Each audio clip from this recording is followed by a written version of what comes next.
gente! Hoje eu vou falar um pouquinho sobre o livro Sementes no Gelo, do André Bianco.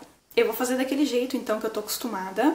Eu vou falar um pouquinho sobre a história do livro e depois eu faço um corte e aí eu comento sobre a minha opinião, e aí pode ser que tenha alguns spoilers. Bem, essa história ela se situa em Osasco, onde começam a ocorrer casos de aparições, algumas mortes e todas elas envolvendo crianças. Já no começo da história, nós ficamos sabendo do caso do Damião. O Damião ele é um assassino de crianças e ele está preso em uma cela nessa prisão lá em Osasco, aguardando um julgamento no dia seguinte. E já nessa noite, então, tem apenas um guarda vigiando a recepção da prisão e ele nota 3 crianças pequenas entrando na delegacia. Só que ele pensa assim, essas crianças acho que vieram para beber água ou alguma coisa desse tipo. Até que ele vê que essas crianças estão se encaminhando para a área onde ficam as celas dos prisioneiros. Essas crianças, então, elas passam por 2 barreiras com aquelas grades de metal até chegar na cela do Damião.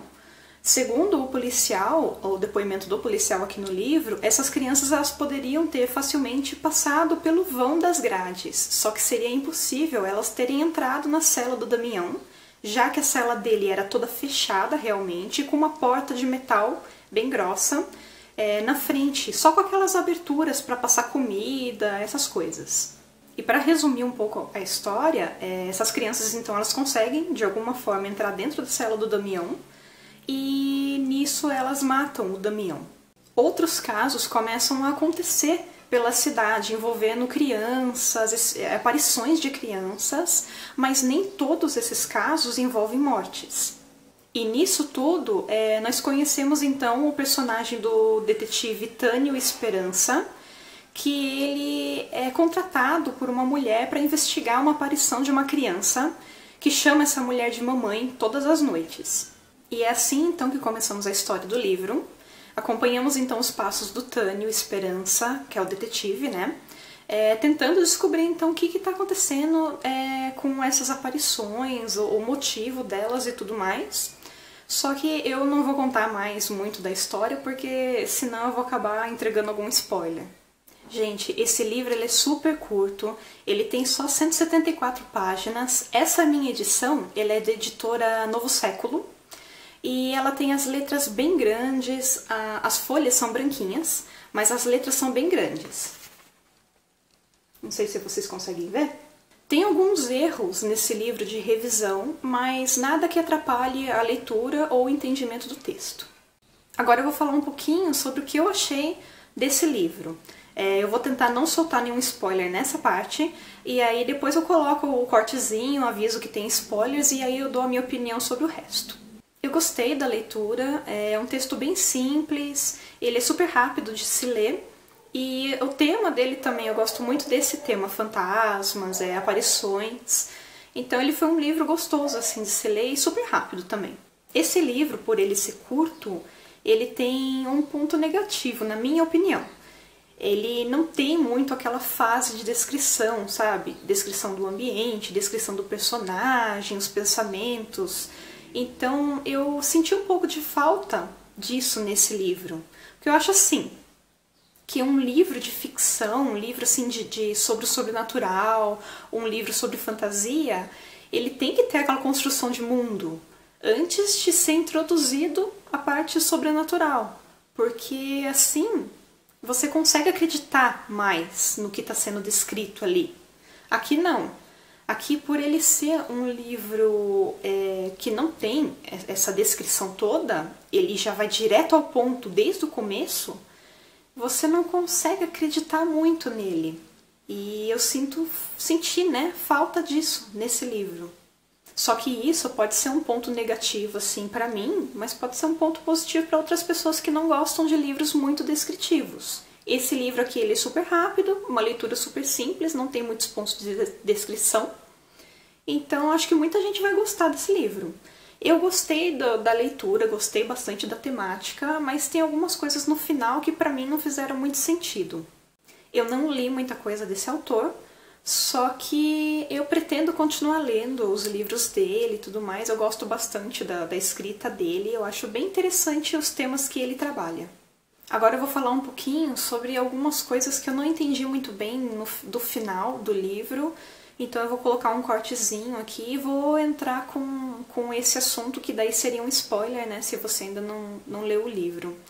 Então, se você gostou do vídeo, não esqueça de clicar em gostei, ajuda a compartilhar.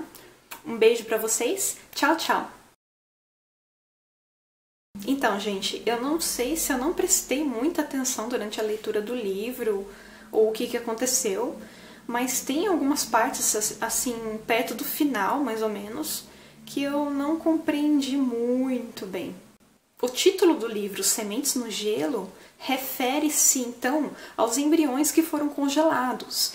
E essas almas dessas crianças que não tiveram a oportunidade de nascer, elas então estão voltando, fazem essas aparições, né, para certas pessoas. Só que também existem algumas crianças que tiveram algum tipo de morte horrível e elas também estão meio que voltando para se vingar.